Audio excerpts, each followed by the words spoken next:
Good afternoon, everybody. This is Nick Bischoff with Benetti Americas. I'm pleased to be here with Adrian Chisnell from RWD. Good afternoon, Adrian. Hi, Nick. How you doing? I'm doing fantastic. It's good to see the sun is shining out in the UK as it is It's just a in little. Florida. Yeah, sadly not quite as warm as where you are, but yeah, it's still shining. That's the main thing. That's for sure. Well, you know, RWD has this incredible reputation. I think you guys started in business in 1993 and really have taken off, and you've designed some really spectacular projects, some with Benetti, some with some of our competitors. I can think of recently the 96-meter Faith that you launched, I think, in 2017. Shortly thereafter, Ulysses came with, I think that was, what was that, 116 meters, Ulysses? Yep. Yeah. And then, yeah, of course, 116 meters. Yeah. And then, of course, the Benetti. Of course. Yeah. The 108 meter IJ, which was certainly, well, our largest exterior, but the longest Benetti, longest boat built in Italy, I believe. Yeah, so, for sure, the longest for us. And that was a great thing to be involved in. So we've been very lucky over the last 28 years, building some fantastic boats and with some fantastic people. So we're lucky. Our relationship, though, dates back quite some time with RWD, doesn't it? Indeed, yeah. We've obviously been working over the last few years together very closely. But before that, we've always had a very long standing relationship. We've built or designed and Benetti built Sienna, which was a 65-meter motor yacht.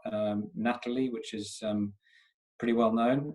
Sure. It's by a different name now, I think, but beautiful boat and much talked about. And others too, the Veloce and Vivace series boats, of which I think 9, 10, 11, I think, of each. Yes, correct. Good. Did the interiors with those two. So yeah, we've had a long-standing relationship, and of course, along with our Oasis and B.NOW series boats too. So we're here today to talk about the B.NOW series, which is in 4 different models: the 50, the 55, the 63, and 68. Can you talk a little bit about the evolution of the project with the Benetti shipyard and the project brief, if you will? Yeah, I mean, the brief originally was to look at a new range of yachts, which in steel and aluminium, of course, to try and answer the changing need of a client. So the traditional side of yachting, there's a place for, but at the moment, and as we saw, we were predicting, and Benetti were very keen to focus on the needs of a client have changed over the last few years, what people want to do on their boats, how they want to live their lives, lifestyles, experiences. All of that is really why we spend time on boats. And so the need was to create a series of yachts, or design platforms, if you like, which could answer some of those requirements.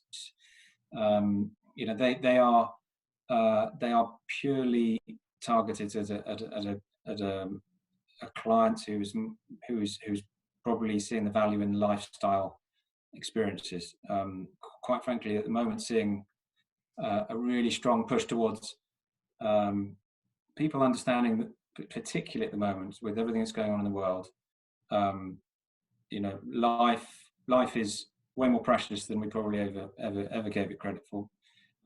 It's much more important for us to spend our time well, and to spend it properly, and that's with our families, with our friends, doing good things for the right reasons. Yeah, for sure. What about the scaling up of that project to a 55, 63, 68? When you came about the project brief, you started with the big one or the small one, or how did that come about as a family of semi-custom yachts for Benetti?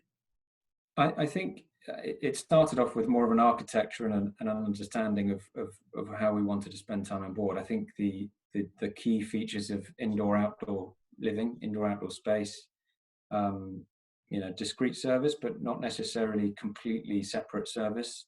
There's elements of the yachts which have, if you want, as a bit of a crossover between crew and guest, because again, that's how people are often looking for that. In terms of design, the architecture, first of all, part of the brief was to make sure that the DNA of what a Benetti is followed through in the designs. That's super important. But it wasn't necessarily by taking what Benetti have always done in the past and just tweaking it a bit. Right. Necessarily be moving on to a completely new way of thinking. So taking what Benetti have done, creating something in the Benetti DNA / architecture, if you like, making sure that someone on the horizon, if they see one of these yachts, whether it's 50, 55, 63 or 68, would be able to see that from a distance and go, oh, that looks like a Benetti. You need to know, you need to know that that's a Benetti, and the different sizes. You have different philosophies of where your owner's cabin may be, or how many saloons you have, or how many cabins, what facilities you may have, tender sizes, that sort of thing. It was a long process. We were designing the concept for the best part of a year and a half, and it's evolved still, and elements are evolving all the time. You hit it spot on, because we've had tremendous success, especially over the past 10 or 11 months with a 50 meter. As you know, we sold 3 of them, FB 601, 602, and 603, and we're now quoting 604. So hats off to you guys for developing a spectacular project. What do you see as some of the defining characteristics of the B.NOW, like key areas of focus? I think, the key elements of the yacht in terms of features and design is that, the platform, we hope, and that was probably the whole point of Benetti asking us to get involved, is hit a note with a broad range of clients who are, as we were hoping for, looking for the experience-based lifestyle yachting. The days of hanging around Saint-Tropez, popping in and out of restaurants, they're okay for some people, but we get very few of our clients come to us hoping to do lots of that. People, and again, sharpened our focus over the last weeks and months. Go and see some of the world, go and appreciate some of the world.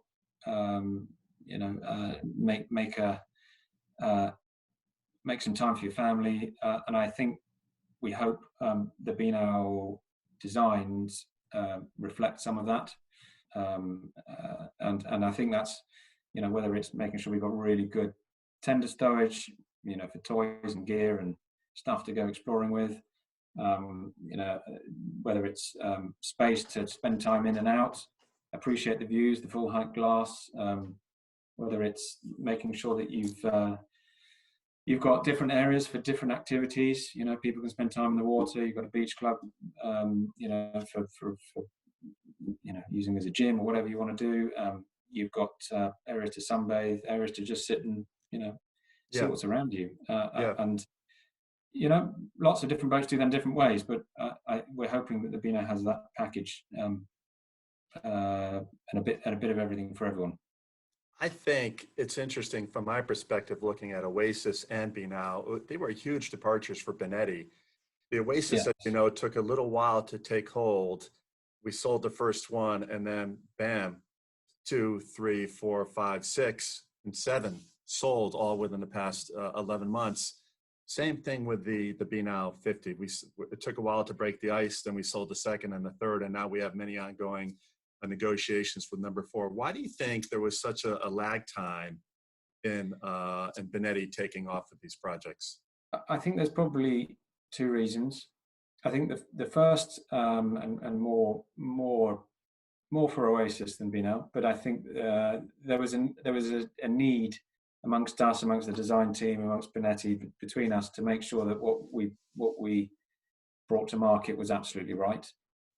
So a longer time was taken to develop the boat further, make sure the options were there, make sure the design was there. The engineering of the Oasis is very complicated. I mean, to create, it is actually beautifully simple engineering now, but to create simple engineering takes a lot of thought, and folding platforms and all that sort of stuff. The Oasis also, at the B.NOW range, of course, is the same. It's an under 500 gross ton boat, but absolutely maximizing every square inch of space, and that takes time. And so that's the first reason. I think there was a lot of development time, a lot of engineering time to make sure it's absolutely as good as it could be. We have a saying at RWD, is it lovely enough yet? Yes. And you do a drawing, you do a sketch, you have to look at it and go, is that lovely enough? Could you make it any better? And I think that was a lot of went on. And the second reason is it's a big departure for Benetti design-wise. Again, more so with Oasis probably, but certainly B.NOW too. A big step up from some of the traditional designs. A big change in some of the features and some of the engineering. Working together to try and do things slightly differently and learn from each other. I think that probably gives the market a little bit of a hesitance. Some people don't want to be the first. In fact, as it turns out, the people who bought the first boats of Oasis and B.NOW 50 were desperate to be the first, as it turned out. But of course, once the ball starts rolling and things start to get built, and it suddenly becomes obvious. And then when you talk to the clients who bought these boats, have ordered them. Of course, none of them have received them yet because they're still all in build. But they say, "Well, I've been waiting years for something like this. This is exactly what I wanted." Yeah. And that's brilliant to hear, because then you suddenly you know that development time that you took was worth it. And Right. And I think that's going forward. We have to focus, make sure that what we're selling is right for the customers, and Right. So I would say that's why. Those are good points, and you think back to Steve Jobs as a famous American designer. I mean, Americans in general in the world didn't know that they needed a smartphone, and so he designed something beautiful and elegant that was functional. And I think that's a similar comparison to B.NOW. The market is now starting to accept it and realize, wow, this is a big departure for Benetti. But really, when you look at it and you look at the bones of the project, it has a lot of substance to it. For instance, you take the Ford Garage, which is, in particular, it's very innovative because we're not taking GT. It's not the traditional put the tenders in a well deck and you can't use the foredeck. We still are able to use the foredeck with seating above, but we have not an enclosed garage, but a below deck garage that now we can take that extra space that we saved and put it into the beach club, into the sky lounge, etc. And then finally, what everybody knows that are in yachting and super yachting, that the name RWD is world famous. But for new yachters, new boaters wanting to get into the business that don't know RWD, what would you say some of your expertise is? Because they think of a designer, but designer is all encompassing in many respects. So what would you tell those yacht brokers or clients looking for a new designer and they come across RWD? What would you say your niche and your specialty is? I think the important thing is, we're a company which produce very bespoke design yachts inside and out. Exteriors and interiors and everything that goes with that. We start with a blank sheet of paper, and our mantra for the last 25, 28 years of doing this, and with an awful lot of yachts we've built over the years. But we want people to go through a journey, and yachting is one of those things which is very personal. You have a very personal relationship with those clients. You also have a very personal way of creating something which they're going to spend fun time on. A lot of our clients love the process almost more than the boat itself, because it's just trying to get excited about what they're going to do, spending time with the family, with the kids, where they're going to go, how they're going to spend their days, what the activities are. So we're very lucky to have been doing it for so long, and to have had some lovely clients, and still have now, and hopefully we'll have in the future. And we're very keen to sort of make sure that whatever we do going forward is always going to be a very bespoke and very personal service, and that's what we do. All of our boats are quite different. We tailor very much what we do to the client, and it's taking them on that design journey. Essentially our clients design their boats. We're just the tools, if you like, the facilitators to make their dream come true. And if we can do that, and we can keep doing that, then we'll be very, very fortunate indeed. Well said. And on that note, I think our discussion's over. I wanted to thank you for your time. We got to get together soon and have a steak and a glass of wine. I would like that very much. Yeah, absolutely. I would like that very much. Yeah. Hopefully looking soon. forward to some more social interaction as we start to loosen some of these restrictions and get back to doing what we love. So again, Adrian, thank you so much for your time and for everything that you do for Benetti. No, anytime, Nick. And it's a great pleasure. I have to say, it's an enormous pleasure working with you guys. And we're very, very happy to do so. Long may it continue. Take care. Thanks, Nick. Thank you very much indeed.